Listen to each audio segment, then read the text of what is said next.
Paz do Senhor, falando EBD, de volta nesta feita com as lições bíblicas CPAD Sala dos Adultos, nos lembrando do tema do trimestre, a Igreja em Jerusalém, doutrina, comunhão e fé, a base para o crescimento da Igreja em meio às perseguições. Nesta feita, nós estaremos tratando a respeito da lição de número 4. Esta lição será ministrada em nossas igrejas no dia 27 de julho de 2025 e está sob o tema Uma Igreja Cheia do Espírito Santo. O texto áureo se encontra no livro de Atos dos Apóstolos, o capítulo 4, versículo de número 31, e nesta versão está escrito desta maneira: E tendo orado, moveu-se o lugar em que estavam reunidos, e todos foram cheios do Espírito Santo e anunciavam com ousadia a palavra de Deus. A verdade prática nos ensina que uma igreja cheia do Espírito Santo suporta aflições, ora com poder e ousa no testemunho cristão. Também os objetivos da lição são os 3. O primeiro é identificar as características de uma igreja cheia do Espírito Santo, destacando sua perseverança em meio às provações. O segundo objetivo, analisar a importância da oração com poder na vida da igreja. E o terceiro, demonstrar como a ousadia espiritual fortalece a pregação do Evangelho. Então, nós estaremos falando sobre este tema, né? Dentro do tema geral, doutrina, comunhão e fé, a base para o crescimento da igreja em meio às perseguições. Obviamente, quando pensamos nisso, nós pensamos numa dificuldade maior para crescer, para se desenvolver, que é estando em meio às perseguições. Porém, dentro desta lição, nós veremos que a ideia que nos é trazida e que torna uma maneira mais fácil de nós conseguirmos esta vitória, né? A igreja, quando olhamos para a história, para a eclesiologia, nós vamos notar que a igreja sempre cresceu debaixo de perseguições. Quando as coisas não estavam muito boas, quando a situação era muito favorável, havia aí um certo, não vou chamar de relaxamento, mas uma determinada dormência. Mas quando olhamos os períodos de perseguições, que são muitos para a igreja de nosso Senhor Jesus Cristo, nós vemos o quanto ela cresce, o quanto ela se fortalece, o quanto ela se apresenta, e é isto que nós vamos ver na lição de hoje. Separando do tema da lição, eu separei aqui a ideia da igreja cheia do Espírito Santo. E destaquei a palavra cheia, porque nós temos aí, não de agora, mas já de algum tempo, uma ideia equivocada do que é ser uma igreja cheia do Espírito Santo. Para nós analisarmos este texto, para nós analisarmos esta lição, nós vamos separar, destacar algumas palavras que nos trazem uma ideia mais real da ideia do pensamento de uma igreja cheia do Espírito Santo. Né? Nós vemos aí hoje muitas novidades, muitas inserções de ideias, de comportamentos, de elementos trazidos para dentro da liturgia da igreja que não fazia parte ou não faz parte quando analisamos biblicamente esta lição. Então, nós trouxemos aqui, quer dizer, nós escrevemos aqui que uma igreja cheia do Espírito Santo, primeiro, ela suporta as aflições. Quer dizer que uma igreja cheia do Espírito Santo é aquela igreja que mesmo, vejo, em meio ao fogo da provação, ela é resistente, ela é resiliente, ela se mantém na sua posição, quer dizer, ela suporta. A ideia de suportar é algo que, vamos dizer assim, suporte um peso. É algo que ele tem uma resistência para um determinado. Se você pôr algum peso sobre isto que nós estamos pensando, ele tem uma determinada resistência. Quer dizer que a sua base, a sua estrutura, ela não vai se quebrar por causa deste peso, porque ela tem uma tolerância para tamanho peso. Quando olhamos para a igreja cheia do Espírito Santo, ela tem uma resistência, tanto à sua base, ao seu alicerce, quanto à sua estrutura, ela está feita, ela foi posta justamente para isto, para suportar as aflições. Porque o Senhor, nosso Deus, sabendo da luta que haveria, ele enche esta igreja, ele abastece esta igreja, ele mergulha esta igreja na pessoa bendita de nosso Senhor, do Espírito Santo, de nosso Senhor Espírito Santo.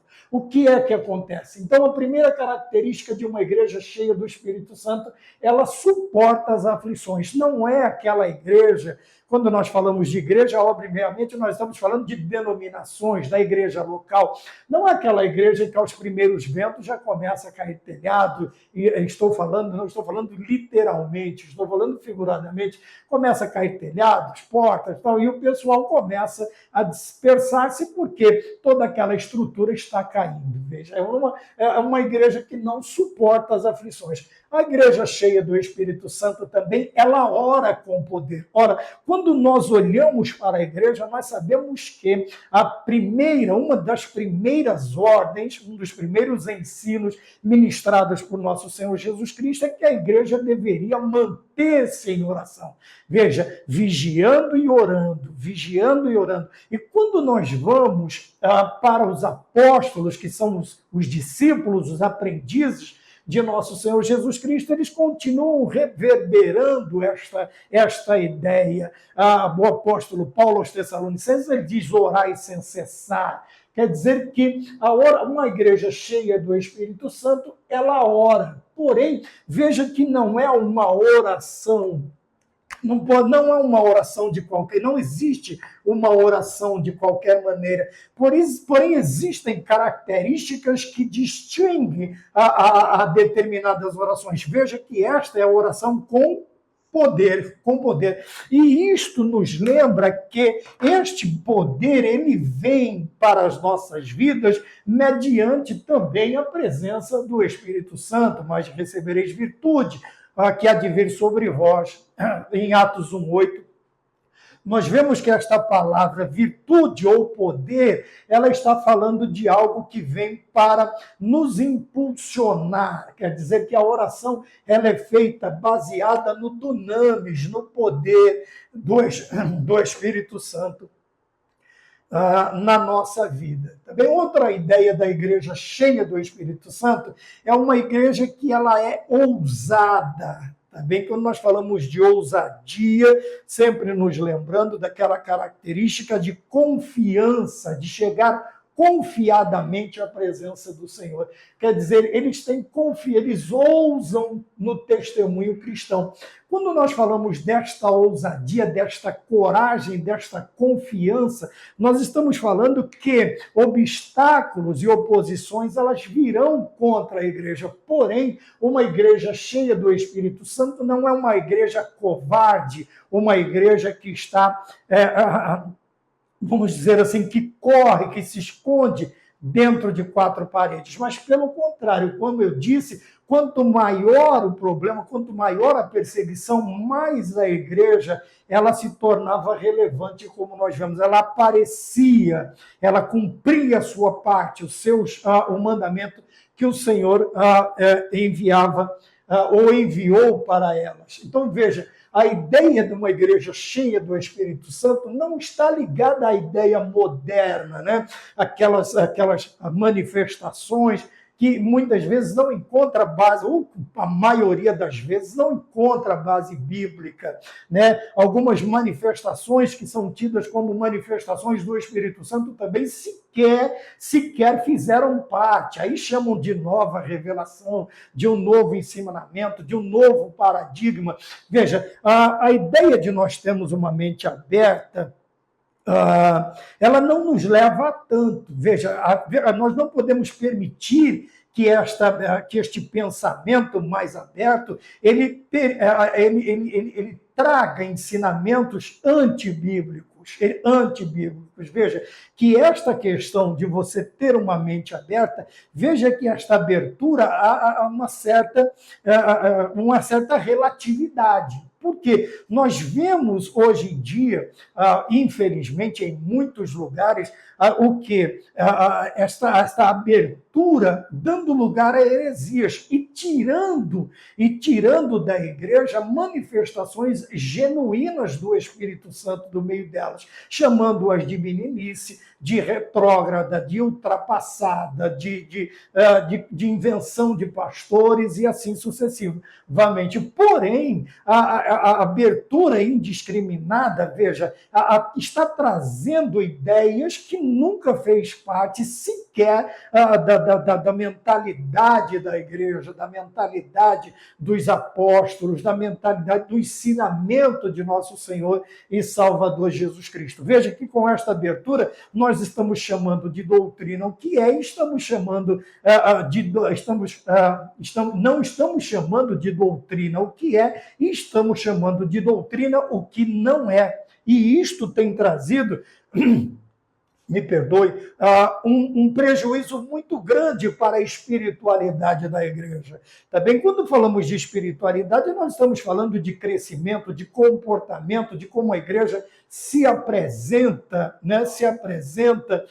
Diante dos povos. Deixa eu só acertar uma situação aqui. Tá bem? Se apresenta, ao vivo é assim mesmo, tá bom? Aqui é tudo na simplicidade. Então vamos lá, traz para a igreja, obviamente, muitos prejuízos. Ora, e isto, ela é função de perceber, de entender estas situações, obviamente, da classe sacerdotal, vamos chamar assim, dos ministros, superintendentes, professores, e nós precisamos, obviamente, tomar cuidado com isso. Quer dizer, o superintendente ele tem que ter conhecimento daqueles que estão ministrando, que estão sob o seu comando. Também os pastores, e tem que ter a ciência de que os superintendentes estão sob também o seu comando. E nada mais salutar do que uma classe para professores. Quer dizer, uma classe, ou algumas horas antes da classe de escola dominical, ou também uma classe que, ou um outro dia qualquer da semana. Para quê? Para que aqueles que estão no comando, vamos dizer assim, no controle, na administração, eles tenham ciência do que está sendo passado, do que vai ser passado para os alunos da escola dominical. E encontrando qualquer tipo de ensinamento, de ideia que não compactue com as escrituras, obviamente vai chamar-se a atenção deste professor para que ele ele adapte, né, a sua lição novamente, ele procure estudar novamente, entender novamente o que é que o escritor ele está passando para a igreja. No caso aqui, né, me lembrando agora que o pastor José Gonçalves, ele tem a trazer para a igreja. Então, tudo isso nós precisamos tomar cuidado, principalmente a classe sacerdotal. Porque a classe sacerdotal é quem vai administrar, obviamente, tudo aquilo que é trazido para o povo. Aí você vai dizer, então só pode trazer aquilo que o pastor quer, aquilo que o... Não é o que o pastor quer ou o que o superintendente queira. Nós estamos falando de trazer doutrinas bíblicas, de nos mantermos naquela história da liturgia ou na liturgia histórica da igreja. E nós precisamos. Veja que tudo aquilo que nós falamos sobre doutrina não tem nada de ultrapassado, de velho, de arcaico, de que não há mais efeito. Para o século XXI já não há mais espaço para esse tipo de coisa. Ora, se não houver no século XXI espaço para as Sagradas Escrituras, que são divinamente inspiradas por Deus, vai haver, então, o quê? Se nós a substituirmos, obviamente entrarão as heresias, também as falsas doutrinas, entrarão os falsos profetas e os falsos mestres. E esses tais estão trazendo, então, a ideia da questão de uma igreja cheia do Espírito Santo, com modernidades, com ensinamentos, que sequer fazem parte das Sagradas Escrituras, tá bem? Então, nós vimos aqui o que é uma igreja cheia do Espírito Santo. Ela suporta as aflições, ela ora com poder e ela ousa no testemunho. Tá? Esta questão já é fora das quatro paredes. Ela não vai testificar somente dentro da igreja, não, ela vai testificar também fora, porém com coragem, com ousadia, com confiança. E é esta a ideia que nós precisamos ter, da igreja cheia do Espírito Santo. Tá? Nem sempre o excesso de barulho, de modernidades, de elementos de outras religiões, de elementos de outras culturas, novidades que nada mais são do que confusões para dentro da igreja, para o meio do povo de Deus. Pode até parecer bonito, pode até ter a aparência de piedade, como diz as Sagradas Escrituras, pode ter até a aparência de espiritualidade, mas não há nenhum tipo, fora o barulho externo, sentimental que se consegue na hora de um determinado culto, a longo prazo, este tipo de coisa não faz nenhum efeito no meio da igreja. Tá bem? Então, isso aqui está ligado à perseverança, ao poder e à ousadia, que estão todos estes aqui nos objetivos da lição, tá? Nos 3 objetivos da lição. Então, quando olhamos dos 3 objetivos, nós olhamos que uma igreja cheia do Espírito Santo é uma igreja que persevera, tá bem? Quer dizer, ela leva esta questão de seguir, de andar, de estar na presença de Deus ao seu nível mais alto. Quer dizer, ainda que existam obstáculos e oposições, veja, ela se mantém perseverante. Mas essa perseverança ela só é possível porque a igreja está imbuída do poder do Espírito Santo. Não há como uma igreja ela perseverar ou ser ousada se o Espírito Santo não for o seu controlador, não for aquele que direciona, aquele que capacita, nós veremos mais adiante, aquele que enche, aquele que nos reveste, para que a perseverança e a ousadia ele exista. Veja que essas duas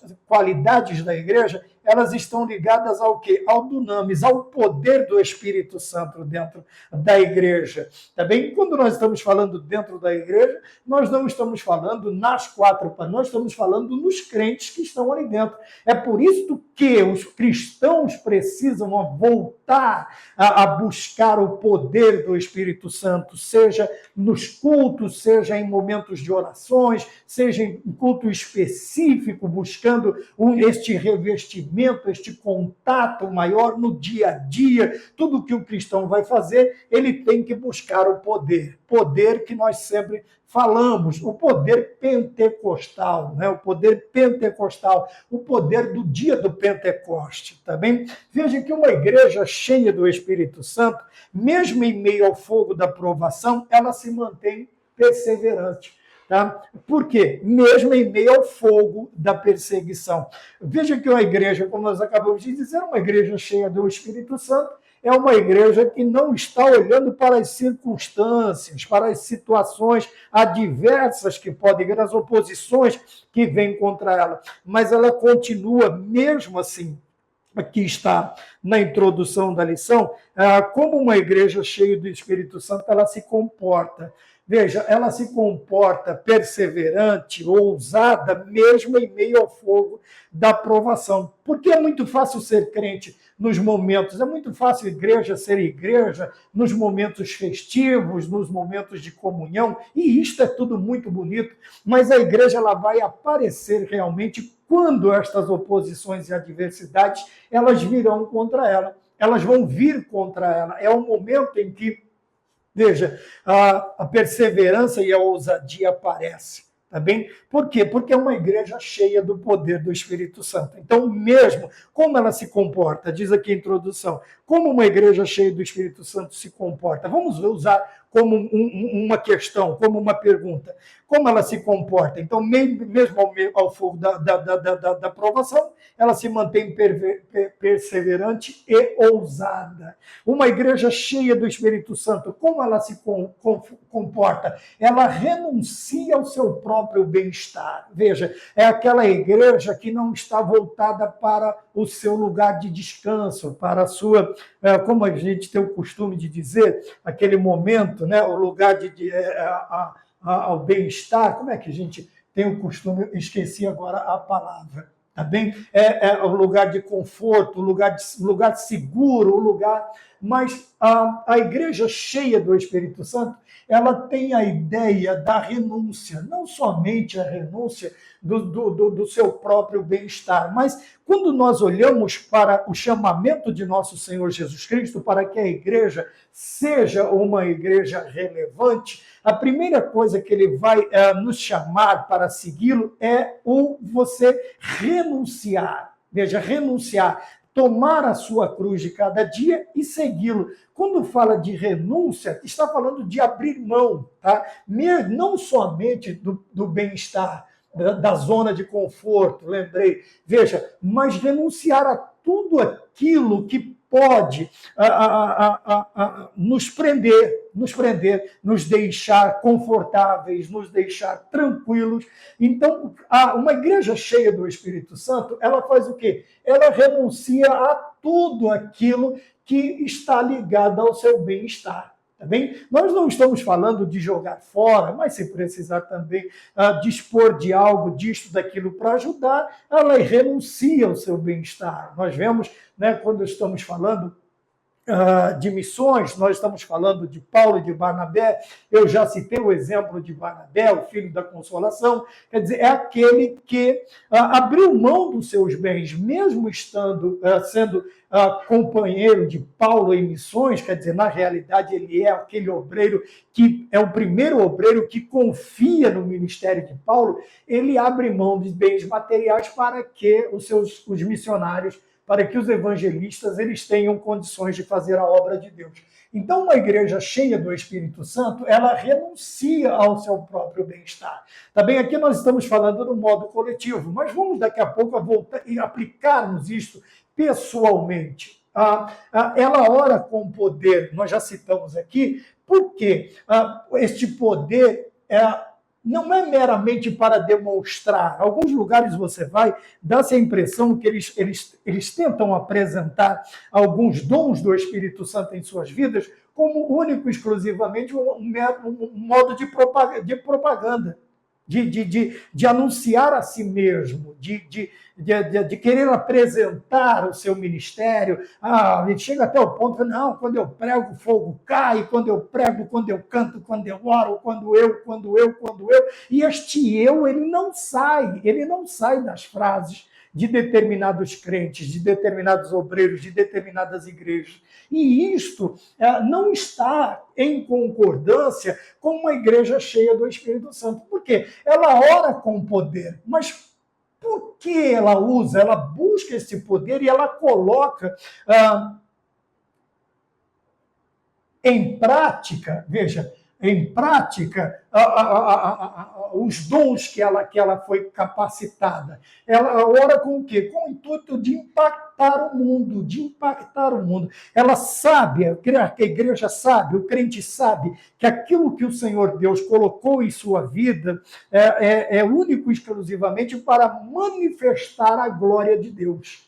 Manifestar a glória de Deus. E esta manifestação da glória de Deus, ela impacta, não sei se existe essa palavra, ela causa um impacto muito grande no mundo. Quando nós olhamos no dia do derramamento, aqueles crentes cheios do Espírito Santo, no capítulo 2 de Atos, nós vamos ver que houve uma grande comoção em torno daqueles que estavam participando da festa. Chamou a atenção de todo mundo. Veja que o impacto foi, vamos dizer assim, foi geral. Não houve ninguém se apresentando, se aparecendo, querendo ser o melhor, querendo ser isto, ser aquilo, mas eles usavam o dom que o Senhor os havia dado. Nós vemos língua repartida como de fogo, nós vemos aí o som, ouvimos o som como de um vento veemente, e as línguas repartidas, como que de fogo eu já citei, e as línguas estranhas. Veja que esta manifestação, este poder das línguas, né? O que acontece? É aqui que o impacto acontece, porque chama a atenção de todo mundo, porque cada um ouvia da maravilhosa graça de Deus no seu próprio idioma, através de quem? De judeus que talvez nem teriam conhecido, não tinham conhecimento daquele idioma, mas o Senhor os capacitou para isto. Então veja, a igreja cheia do Espírito Santo, ela ora com poder, ela ora não para se aparecer, para se mostrar, mas ela ora para que aconteça este impacto, para que o mundo receba a glória de Deus. E quando a glória de Deus é manifestada, a igreja, o mundo, ele sente este impacto, esta influência do poder de Deus na vida deles. Tá bem? Então, nós vemos que uma igreja cheia do Espírito Santo, o que mais que ela faz? Fazendo tudo isto, ela se torna uma igreja relevante. Mas veja que a relevância, a importância desta igreja não é por causa da sua placa, não é por causa do seu nome, da sua denominação, da sua da linha de pensamento, da sua linha teológica, não importa o nome que está na placa, não importa vamos dizer assim, a linha de pensamento, se é pentecostal, se é tradicional, se é reformado. Veja, a igreja que se torna relevante é uma igreja que causa um impacto no mundo. É a igreja que renuncia ao seu próprio bem-estar. É a igreja que, mesmo em meio ao fogo da provação, ela faz o quê? Ela é perseverante, ela é ousada no seu ministério.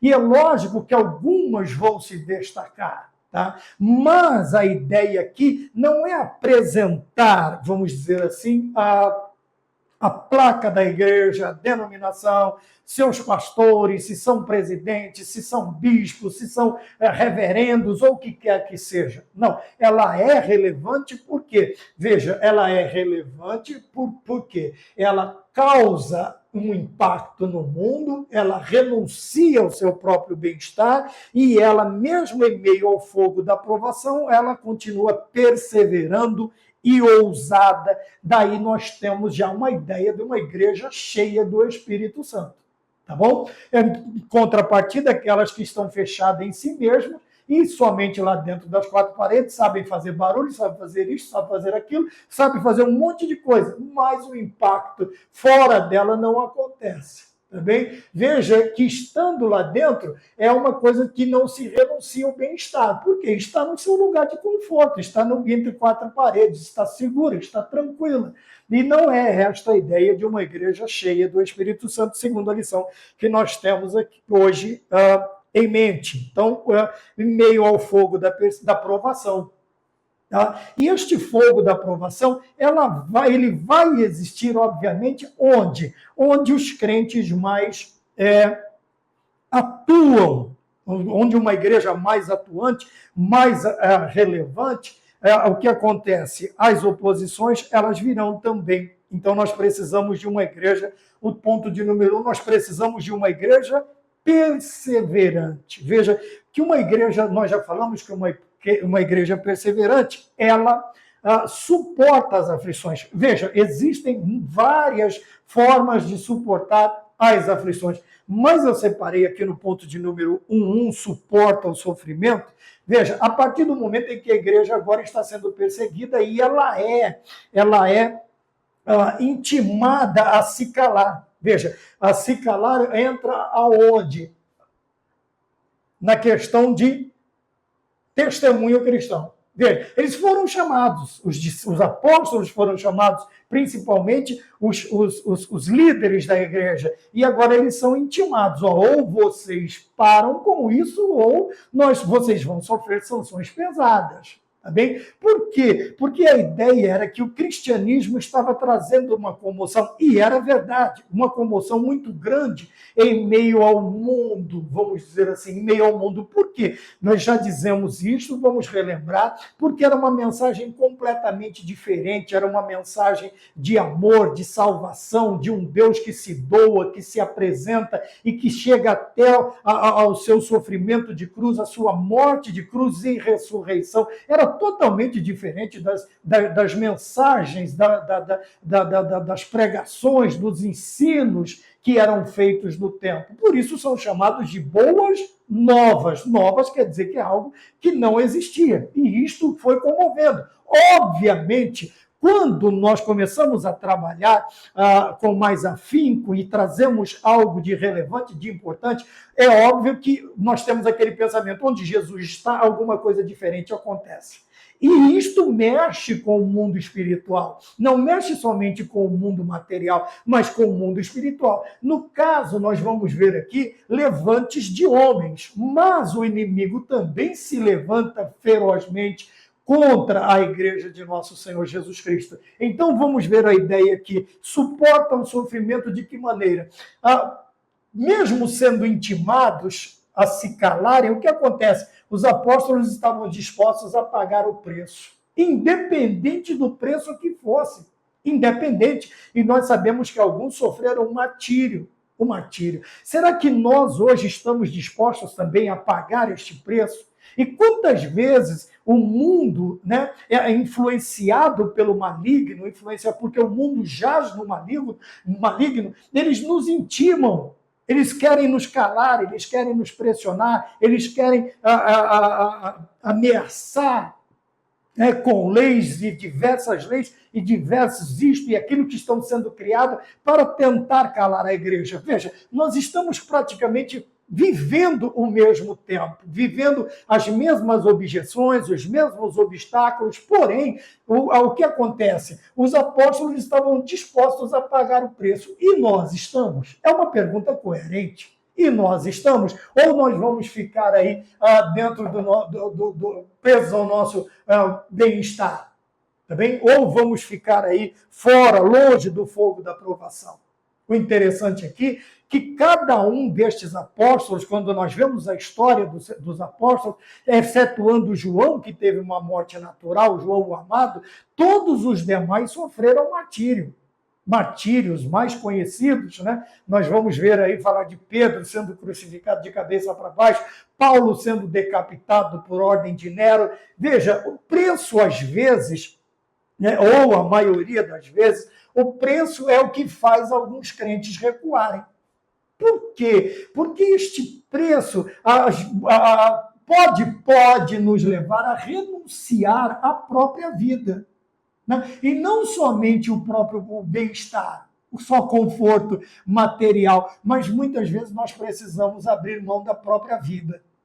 E é uma forma, como nós estamos vendo aqui, uma igreja perseverante suporta o sofrimento, suporta a tal ponto de que de pagar o preço com o quê? Com a própria vida. Com a própria vida. Veja aqui que nós estamos falando do próprio bem-estar. Mas aqui vai além. A ideia, ela vai tomando uma proporção muito maior, a tal ponto de alguns se sentirem assustados, medrosos, querendo se esconder, querendo fugir desta responsabilidade. Então nós falamos aqui que o ponto 1 é suporta. Uma igreja perseverante, ela suporta o sofrimento, ela suporta o sofrimento. Tá bem? Então aqui a questão de perder a própria vida é como se eles... Porque eles disseram assim, veja, nós não vamos seguir a ordem de vocês, nós não vamos obedecê-los. Vamos nos lembrar dos 3 jovens diante da fornalha de fogo. Vai adorar a imagem ou não vai? Eles disseram, não vamos, acenda. E eles,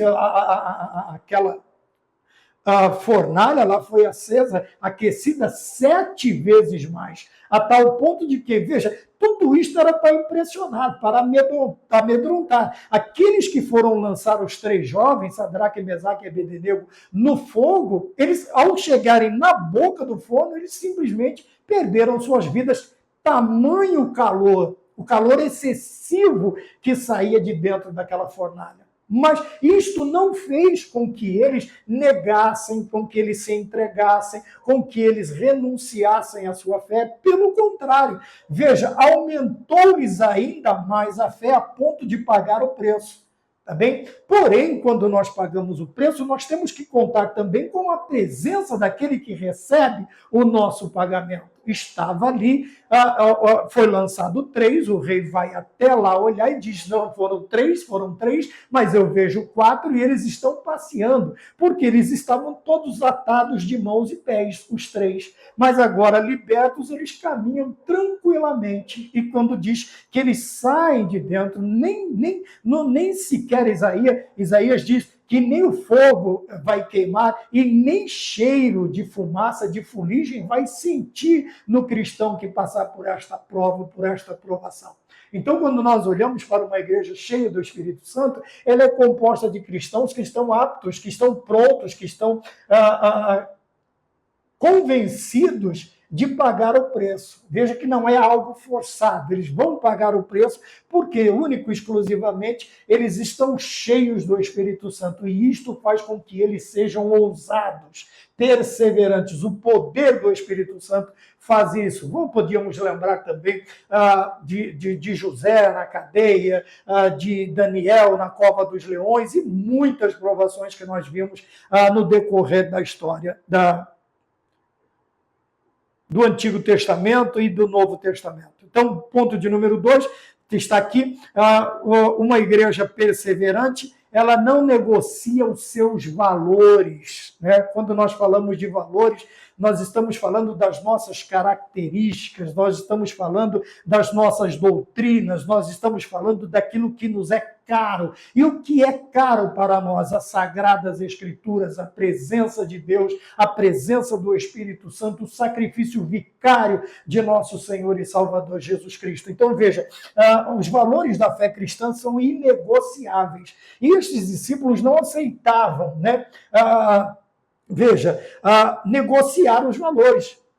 E o problema é quando isso acontece. Eles não quiseram se ajustar. Vamos lá para o último tópico. Eles não quiseram se ajustar aos valores, ao que estavam propondo para eles. Se vocês fizerem isso, vocês vão viver tranquilamente. Ora, mas nós não fomos chamados para viver tranquilamente, nós fomos chamados para viver uma vida para a glória de Deus. E para viver uma vida para a glória de Deus, esses valores, né, que fazem parte da fé cristã, que fazem parte da nossa vida, eles não podem ser negociáveis. A tal ponto de que, veja, o momento em que chegarmos a esta situação, o que é que nós vamos fazer? Nós vamos fazer o preço. Então, pagar o preço. Então, os valores da fé cristã são inegociáveis. Inegociáveis.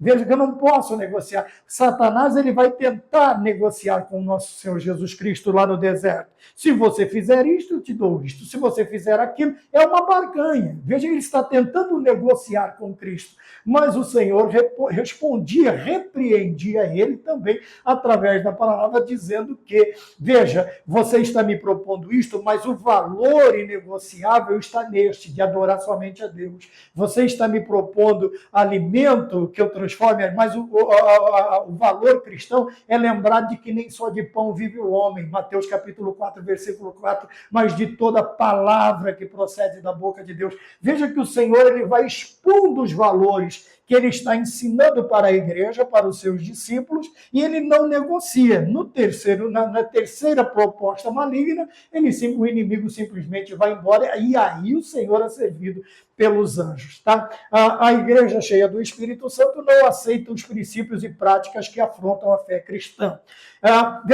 Obviamente que a negociação ela envolve trocas. Então, você vai entregar valores da fé cristã e vai agregar à sua vida ou à sua comunidade princípios e práticas que afrontam a fé.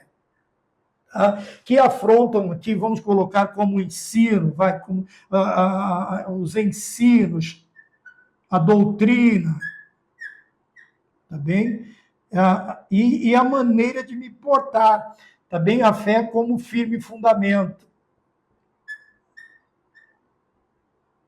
Tá bem? Então nós precisamos sempre tomar cuidado porque a barganha sempre envolve trocas. E o diabo é o seguinte, ele te dá um ovo e vai te pedir uma galinha em volta. De volta ele não vai, obviamente, fazer negócio para perder. E é aí que o cristão precisa tomar cuidado. Veja, tomar cuidado por quê? Porque uma igreja cheia do Espírito Santo, um cristão cheio do Espírito Santo, ele não vai sequer, vamos nos lembrar da primeira mulher, Eva. Veja que ela vai gastar tempo conversando com o maligno. E o maligno, ele é astuto, ele é perspicaz, ele sabe conversar, ele sabe convencer. E veja, ele vai levando a conversa a tal ponto de colocar a palavra de Deus e o Deus da palavra em dúvida, e ela simplesmente aceita. Só que para isto, né, para experimentar o fruto, aquilo que era proibido, o que acontece? Ela agora, não é que ela vai vender a sua alma ao diabo, mas ela, infelizmente, ela vai ter que entregar coisas valorosas, ela vai ter que entregar algo valoroso. Veja, até aquele momento, não conhecia pecado, não conhecia o que era estar nu, não conhecia determinado... Mas, adentrando o pecado, ela agora tem a sua vista aberta, vamos dizer, o seu conhecimento, ele é aberto. Então, quando nós precisamos tomar cuidado disso, quando nós entramos nessas negociações, nós temos que nos lembrar que nós estamos entregando algo que é valoroso a fé cristã, e estamos trazendo para a nossa vida coisas que afrontam a fé cristã, tá bem? E esta troca, geralmente não, todas as vezes, quem vai perder é a igreja e é o cristão. É por isso que nós vamos para o ponto de número 1.3, que diz assim, uma igreja perseverante, ela está convicta de sua fé. Tá bem? Ela tem certeza, ela está bem fundada, bem fundamentada, ela está bem estruturada, ela está convicta de sua fé. E o que é que traz isto? Ela não se apoia em suposições, mas em fatos. O que nós vemos mais hoje em dia, o que nos traz uma preocupação muito grande é que a audiência a pessoas que aparentemente se mostram preocupadas com a vida dos cristãos, é o quê? É trazer suposições. Porque não está escrito assim ali, porque não está desta maneira lá, porque no hebraico, porque no grego, porque no latim, porque no... Não. Veja, e isto dá a impressão que estas pessoas elas têm realmente uma boa intenção. Lembra da aparência de piedade? É só aparência. O que querem realmente é o quê? Confundir. O que querem realmente é desviar. O que querem realmente é fazer com que uma comunidade cheia do Espírito Santo, que preza pelos valores da fé cristã, negocie com o mundo para quê? Para trazer para dentro de si princípios e práticas que afrontam a fé cristã. Tá bem? E o incrível, eu me lembro agora de Paulo falando aos Gálatas, né? O que ele diz, e como tão rapidamente vocês acreditaram, como vocês fugiram da doutrina tão rapidamente para aceitar este tipo de ensinamento? Porque é um ensinamento agradável. Vamos lembrar de Eva novamente, quando ela olha, ela diz que viu que o fruto era agradável aos olhos. Era bom de se comer, né? O paladar era bom, e também para dar entendimento. Então, veja, entrou por aqui, veio para cá, veio para o coração, ela simplesmente faz, e a Bíblia diz que depois de gerado, o pecado gerado, depois do pecado consumado, ele gera a morte. Então, nós precisamos tomar cuidado, nem tudo que reluz é ouro, tá bom? E suposições não são fatos. Tá? Para que determinadas hipóteses, suposições, eu não me lembro mais, veja, eles se transformem em fatos, eles vão precisar ser comprovados, estudados, equiparados, com uma infinidade de coisas. Para quê? Para que isso se torne realmente. E o que nós temos na Bíblia? A Bíblia, para nós, como nosso livro infalível de regras de fé e prática, ele é composto de fatos. Fatos que são comprovados até hoje, até por cientistas, em qualquer área, seja na geologia, na biologia, nas áreas humanas, o que quer que seja. Veja, quanto mais o tempo passa, muito mais áreas vão corroborando com os fatos bíblicos. Também? Então, veja, uma igreja cheia do Espírito Santo é uma igreja convicta de sua fé. Se ela é convicta de sua fé, ela não precisa sequer perder tempo com este tipo de coisa que está sendo apresentado. Tá? Se trouxe confusão, se pôs uma pulguinha atrás da sua orelha, se criou um certo desconforto no seu coração, nós precisamos tomar cuidado. Por quê? Porque tudo aquilo que Deus nos traz é para nos tranquilizar, para nos alimentar, para nos fortalecer, para nos dar crescimento e não para trazer confusão. Não para trazer confusão. Tá bem? Vamos mais adiante. Então, nós falamos de uma igreja perseverante. No ponto de número 2 está uma igreja que ora com poder. Tá bem? Tá? Vamos lá mais adiante. No ponto de número 2.1 diz assim, orando com propósito. Veja que oração, não somente a oração, nós vemos em muitos lugares oração, jejum, é tudo coisa muito boa. Tudo isso aqui está dentro da área da consagração. Vai, vamos para não delongarmos demais. Consagração. Veja, são coisas, são observações, são caminhos que a igreja segue corretos. Porém, veja, propósito. Tem que ter um porquê você está fazendo isso. Tem que ter um porquê. Veja, não é orar só por orar, não é jejuar só por jejuar. Né? E agora é jejum intermitente, jejum de refrigerante, jejum de alimento, jejum de água, jejum disto, jejum daquilo. Quer dizer, eles vão inventando modas que, ao invés de levarem o cristão à consagração, pelo contrário, envolve-os em situações que, veja, sem propósito, sem razão. Né? Uma vez eu perguntei, eu trabalhava numa montadora, eu era metalúrgico, então eu perguntei para um crente de uma determinada denominação, eu falei, por que você está jejuando? Ele falou, não sei, eu estou jejuando porque eu estou jejuando. Quer dizer, pegou um costume, não tem mais a visão, o propósito, o objetivo, nem nada daquilo do sacrifício, vamos chamar tudo isso aqui também de sacrifício que se faz a Deus. Porém, veja, a igreja cheia do Espírito Santo, ela tem o quê? Propósitos na oração.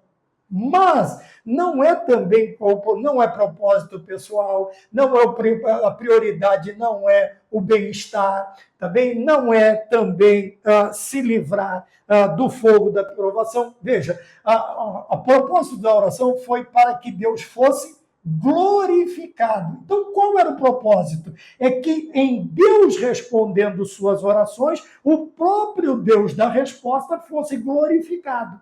Tá? Ainda que acontecesse aquilo que eles estavam... Vamos lá, veja, ainda que eles estavam buscando bem-estar, não estou falando, só usando aqui como exemplo, ainda que eles estejam usando como bem-estar, veja, mas no bem-estar, esse bem-estar vem para quê? Para glorificar a Deus.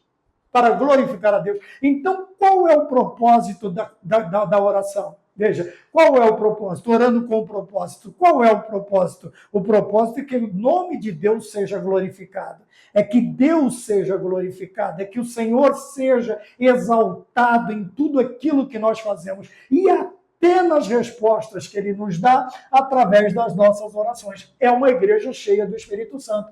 Veja que o propósito da oração da igreja cheia do Espírito Santo não é o seu bem-estar, mas a glorificação de Deus. É por isso que o Senhor Jesus Cristo nos ensinou na oração dominical a pedir: seja feita a sua vontade. Por quê? Quando a vontade de Deus é feita, mesmo nas respostas que ele nos dá para as nossas orações, o seu nome é glorificado. O seu nome é glorificado. E esta é a ideia principal. Tá? Hoje nós oramos, vemos em lugares, vemos pessoas, nós oramos por vários propósitos, mas vá até chegar ao propósito de glorificar a Deus, e existiram muitas, como eu disse, muitas prioridades na nossa vida, né? É a vida sentimental, é a vida financeira, é a vida, vida de bem-estar, é uma infinidade de coisas. Menos, ou quando pensamos como prioridade a glória de Deus, a glorificação de Deus, e vai estar aí lá para os últimos. Não estou generalizando também. Tá bem? Existem muitas pessoas que estão orando, mas o propósito de suas orações é o quê? É buscar a glória de Deus, é que Deus seja glorificado através da resposta que ele dá para o cristão da oração. Também nós vemos aqui, no ponto de número 2 também, orando não somente com o propósito. Ponto 2, orando em unidade. Quer dizer, uma igreja que ora com poder, ora em unidade. Tá? Nós já falamos bastante sobre unidade e união. União é uma coisa, unidade é outra. Quer dizer, o que é unidade? É um grupo de pessoas agindo com o mesmo propósito. Qual é o propósito? Glorificar a Deus e em total harmonia, agindo com harmonia. Quer dizer, todo o nosso pensamento, toda a nossa vontade, tudo aquilo que nós o buscamos conjuntamente, como uma pessoa. Assim, o Senhor nos ensinando, assim como eu e o Pai somos um, que também eles sejam um conosco. Aí dá-se a ideia de unidade. É como se fosse uma pessoa só. Ainda que exista, que haja dentro desta igreja 5, 6, 10, 20 mil pessoas, todos estão unidos. Eles não somente reunidos, mas eles estão unidos na questão de serem um. Veja que Vamos deixar exatas para lá. Tá bem? Então vamos lá. É um grupo de pessoas agindo em total harmonia. Veja que aqui a questão é total, não é parcial, não é parcelado. A ideia de total harmonia quer dizer todos sendo um. Veja a ideia do casamento. Para que os dois sejam um. Agora os dois não são dois, mas são só uma pessoa. Estão unidos a uma pessoa. Quando nós falamos de uma igreja cheia do Espírito Santo, nós estamos falando de uma igreja que age em harmonia, em total harmonia. É um grupo de pessoas agindo em total harmonia no quê? Na unidade. Tá bem? Aí a ideia de unidade, né, é unidade. Aí você pode falar de dezena, centena, milhar. Aí as unidades elas vão aumentando. Mas a questão aqui é de que a igreja seja uma. Né? Se eu não me engano, tem um estudo na Bíblia Vida Nova, e ela começa este estudo com esta ideia, com este conceito. A igreja é una. Tá bem? Se bem que nós estamos falando da igreja aqui, do estudo da igreja que vai morar no céu. Mas a ideia é a mesma. A ideia é a mesma. A igreja tem que ser uma. Este grupo de pessoas tem que ser um. Tá bem? Tem que ser um. Maravilha? Vamos mais adiante. Então, uma igreja com poder, ora com propósito, ora em unidade. Terceiro, ora fundamentada na palavra de Deus. Tá?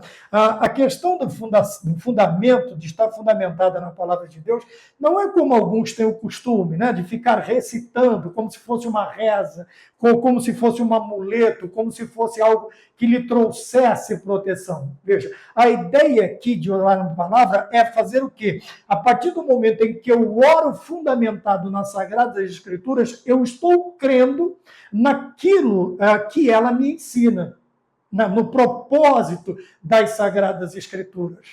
Tá? Houve um tempo aí, né, um grande movimento, alguns anos, umas 2 dezenas de anos atrás, em que nós vimos isto, livros sendo escritos, que você tinha que orar especificamente para falar a cor disso, a cor daquilo, o tamanho, porque senão Deus ia... eu quero um carro. Mas que carro que você quer? Quer dizer, Deus não sabe o que está no seu coração, segundo a ideia deste pessoal. Tá? Lá no tempo lá dos G, um monte de G, né? G12, um monte de coisa. E foram vendidos muitos livros, porque essas novidades vão atraindo. E um desses livros, se eu não me engano, é chamado A Quarta Dimensão, de Paul Yong-Cho, depois David Yong-Cho, depois Paul Yong-Cho, e ele é recolhido pelo Senhor, espero que voltado para a doutrina verdadeira. Então, ali você era ensinado que se você fosse pedir uma bicicleta, você tinha que pedir o número do aro, a cor da bicicleta, o tipo, o tamanho do guidão, e disto e daquilo, do selim, porque senão Deus ia errar. Aí Deus ia te dar qualquer coisa e você não podia reclamar, porque você não especificou. Veja, o Senhor Deus, eu posso até especificar uma Ferrari vermelha, ano 2024, com trocentos cavalos de potência. Tem fundamento? Tem fundamento na palavra? Não. Por quê? Primeiro, não terei como manter. Segundo, nem sei dirigir um trem desse. Obviamente, se num carro que nós temos aí que atingiu a velocidade de 150 km por hora, já tem muita gente perdendo a vida, imagina com um animal desse nas suas mãos, né? O volante de um animal desse nas tuas mãos, você vai simplesmente... Então, quando ele fala que nós precisamos crer que Deus, ele conhece além das nossas necessidades. Tem muitas coisas que nós vamos ler, nós vamos orar fundamentados na palavra, nós estamos orando crendo, afirmando as suas verdades. Veja, quais são as verdades de Deus? Ora, são inúmeras, são maravilhosas, são grandes. O que eu preciso entender é que o Senhor conhece o desejo do meu coração. Veja, e Ele vai atender conforme a vontade dEle. Não conforme o meu pedido, que às vezes o meu pedido não é a minha necessidade. Ora, e muitas vezes, ainda que seja a minha necessidade, o Senhor ele vai além, porque Ele conhece a extensão da minha necessidade, veja a profundidade da minha necessidade, a largura da minha necessidade. E quando Ele responder a minha oração, né, eu vou glorificá-lo, por quê? Veja, eu vou chegar à conclusão de que eu recebi além do que eu precisava. Além do que eu precisava. Tá bem? Então, nós tivemos aí um tempo em que algumas doutrinas equivocadas, ensinamentos equivocados, trouxeram também ideias equivocadas. E essas ideias permanecem até hoje. Hoje, com um pouco menos de afinco, mas continuam em muitas denominações esse tipo de pensamento. Tá bem? Como se Deus não soubesse o que eu preciso. É a mesma ideia. Se Deus sabe, por que eu peço? Por que eu clamo? Por que eu grito? Porque eu preciso daquilo. Ora, e Deus, sendo o meu conhecedor da minha necessidade, Ele também quer ouvir a minha voz, a minha persistência, a minha perseverança, a minha ousadia. Veja o quanto eu estou cheio do poder do Espírito Santo. O quanto eu estou cheio do poder do Espírito Santo, sabendo que a oração, ela move o coração de Deus, ela move montanhas. Através de orações, das orações nós vimos milagres maravilhosos de Gênesis a Apocalipse. Tá bem? Então veja, nós falamos aqui que uma igreja que ora com poder é uma igreja que ora com propósito, é uma igreja que ora em unidade, e é uma igreja que ora fundamentada na palavra de Deus. Ora, e a palavra de Deus, quando nós oramos, é o quê? Seja feita a tua vontade. Já citei a outra, peça ao Senhor, o Pai, em meu nome, e se for a vontade dele, ele vos fará, ele vos dará, se for a vontade dele. Veja, tudo isto é a palavra, são verdades que estão contidas na palavra de Deus. Tá bem? Então, veja, é muito fácil ficar orando baseado em caixinha de promessas, porque só tem promessas. Mas quando nós olhamos para a Bíblia, a primeira coisa que nós vamos aprender é o meu pedido, o meu propósito, a minha oração é a glorificação de Deus. É a glorificação de Deus ou eu estou pedindo pelo meu bem-estar? Como disse Tiago, nós estamos falando em outras lições, Tiago ele vai dizer o quê? Pedes e não recebes, porque pedes mal para gastardes em vossos próprios deleites. Tá bom? Vamos para o ponto de número 3, uma igreja ousada no testemunho. Uma igreja ousada no testemunho. Primeiro, ousadia para enfrentar oposição ao evangelho. Obviamente que toda oposição, ela vem para quê? Ela tem o intuito de nos fazer recuar ou até mudar de ideia, mudar o nosso posicionamento, mudar os nossos valores cristãos. Veja, e o perigo, o pior, o que está acontecendo? Veja, uma igreja que procura se ajustar. Nós estamos vendo isto muito,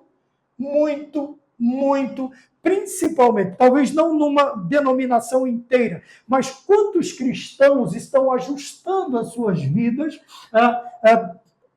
abandonando valores, trazendo para si princípios que afrontam a fé cristã, único e exclusivamente porque não querem enfrentar a oposição, as barreiras, as adversidades, as dificuldades. Quando a igreja faz isso, o que acontece? Ela perde a sua autoridade e legitimidade bíblica. Veja que a ideia aqui é de bíblica. Tá bem? A sua autoridade e legitimidade. Então, são duas coisas.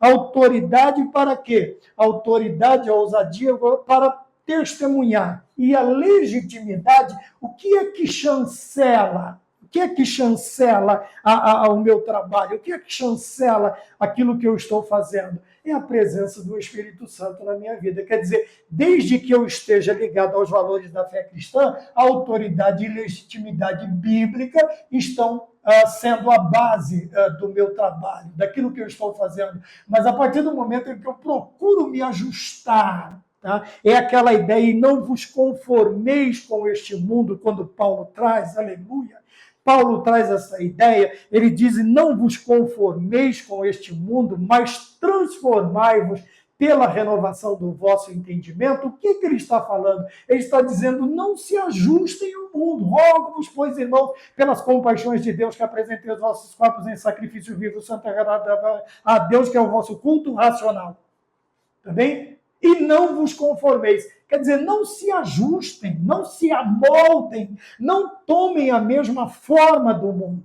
Porque se você fizer isto, toda a autoridade que você tem no nome do Senhor Jesus Cristo e que te é dado também pela palavra e a legitimidade como representante, como igreja de nosso Senhor Jesus Cristo, que tudo isto vem da Bíblia, é perdido. É perdido. E quantos estão se ajustando, se amoldando? Né? Mas não tem nada, é um pouquinho só, é um pouquinho de nada, isso nem nada a ver. Esse é o problema. Tá bem? Vamos mais adiante, ponto 3.2, ele diz ousadia no exercício dos dons espirituais.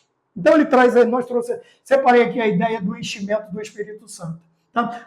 Veja, já que estamos falando da igreja cheia do Espírito Santo, de uma igreja cheia do Espírito Santo, então este enchimento, qual é o propósito deste enchimento? Veja, do Espírito está diretamente ligado aqui à prática dos dons. Tá bem? Não é só ficar falando, não é só ficar se exibindo, não é só ficar, mas fazer o quê? Praticar os dons espirituais na igreja. Para quê? Lógico, para que esta igreja melhore, para que esta igreja cresça, para que esta igreja tenha relevância. Então nós temos que pensar em tudo isso. relevância, importância, onde ela está inserida. Tá? Mas isto tudo vem para quê? Vem através da prática dos dons. E nós sabemos que quando o Senhor, Espírito Santo, ele capacita o cristão, ele não capacita segundo a vontade do cristão, mas ele capacita o dom por causa da necessidade da igreja. Então, quando pensamos assim, nós temos que entender que aquilo que Deus me deu como presente, me presenteou, me encheu, me capacitou, não é único exclusivamente para quê? Para o meu bem-estar ou para a minha promoção espiritual. É para que a igreja tenha, veja, há enfermos que têm o dom de curar. Há pecados têm o dom de revelar. Necessidades extraordinárias acontecerão no futuro, tem a profecia, o dom de profetizar. Então, veja, nós precisamos tomar cuidado que o enchimento do Espírito está diretamente ligado à prática dos dons espirituais na igreja. Não é para sair por aí fazendo estardalhaço, né? Colocando placa na frente da tua casa e já se denominando isto, autodenominando aquilo e aquilo outro, e fazer disto um meio de vida. Não, não. Se o Senhor nos capacitou, é porque há uma necessidade. Eu tenho que pensar assim, se Deus me deu este dom, é porque há uma necessidade deste dom na igreja. Tá? Seja onde for, no bairro, na cidade, no estado, no país, em outro país, eu tenho que pensar desta maneira. Veja, por quê? A prática dos dons espirituais na igreja. Se o Senhor me concedeu este dom, é porque há uma necessidade na igreja deste dom. Tá? Há uma necessidade, há uma precisão.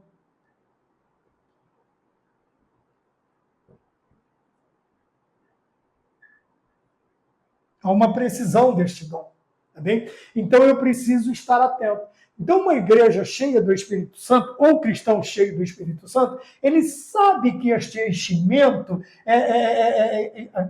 foi lhe dado, foi lhe presenteado para quê? Para que ele fizesse uso destes dons espirituais na igreja. Na igreja. Tá bom? Então pensemos sempre assim, se o Senhor Deus me deu, é porque há uma necessidade deste dom onde eu estou. O Senhor não me dá o dom conforme o meu pedido, mas conforme a necessidade da igreja. Tá bem? Nós vamos ver isso também nos ensinos paulinos. E o terceiro tópico, o terceiro subtópico do terceiro tópico, ele diz assim, ousadia. Então vamos lá. Uma igreja ousada no testemunho, quer dizer, ela tem o quê? É ousadia, veja, ousadia, tá bem? Confiança, coragem, como nós vamos ver aqui, para quê? Para expor a palavra de Deus. Então, o uso da palavra ousadia aparece para se referir à coragem. Quando Pedro e João agora, eles não só são intimados, né? Nós vamos ver que esta perseguição ela vai aumentando até o ponto de prisões acontecerem e até martírios dentro da cadeia por causa da pregação da palavra de Deus. Porém, veja, a ousadia estavam aqui. Eles estavam dispostos a pagarem o preço. Estavam dispostos a pagarem o preço. Então veja que não é uma coragem qualquer. Não é aquela coragem que é inerente ao ser humano. Não, é uma coragem que vem de Deus. Essa ousadia, esta coragem do Espírito Santo. Veja, por mais corajoso que um ser humano seja, ele não vai encarar determinadas situações. Ainda que vá, ele vai. E com seus passos trôpegos, seus joelhos tremulantes, né? Mas esta ousadia, que é uma característica do crente da igreja cheia do Espírito Santo, ela faz o quê? Ela faz com que os seus discípulos, no caso aqui Pedro e João, ao serem interrogados, eles dão testemunho, ao invés de recuarem, pelo contrário, eles testificam aquilo, eles vão não somente testificar, mas eles vão reprisar aquilo que eles estavam falando lá fora. Tá? Não é porque agora eles estão diante do sinédrio, disto, daquilo, que eles vão recuar. Não, não foi bem assim que nós falamos. Olha, entenderam errado? Não, nós falamos isto mesmo, pronto, e acabou. Pronto, e acabou. Isto é ousadia. Não é falta de respeito, não é falta de consideração. O cristão não pode entrar por estes caminhos, mas a ousadia me dá coragem. Veja, uma coragem diferente da coragem natural, uma coragem que faz com que o meu testemunho ele se torne mais impactante. Mais impactante. Porque aqueles que estarão me interrogando, o que eles vão dizer? Puxa, eu achei que ele ia ver fulano, cicrano e beltrano aqui, ele ia recuar. Não, pelo contrário. Né? Nós vamos fazer como fez Policarpo, acenda a fogueira. Acenda a fogueira. Amém? Então, que Deus nos abençoe. Falamos da lição de número 4, uma igreja cheia do Espírito Santo, e que o Senhor Deus nos abençoe e nos dê essa ousadia, tá? Nos encha do Espírito Santo para suportar as aflições, para orar com poder e para dar um testemunho com ousadia, tá bem? Mesmo em meio ao fogo da provação. Ou melhor, dizendo, principalmente, se nos for necessário enfrentarmos o fogo da provação. Amém? Fiquemos todos com a paz do Senhor e até a próxima vez, se o Senhor nos permitir. Amém.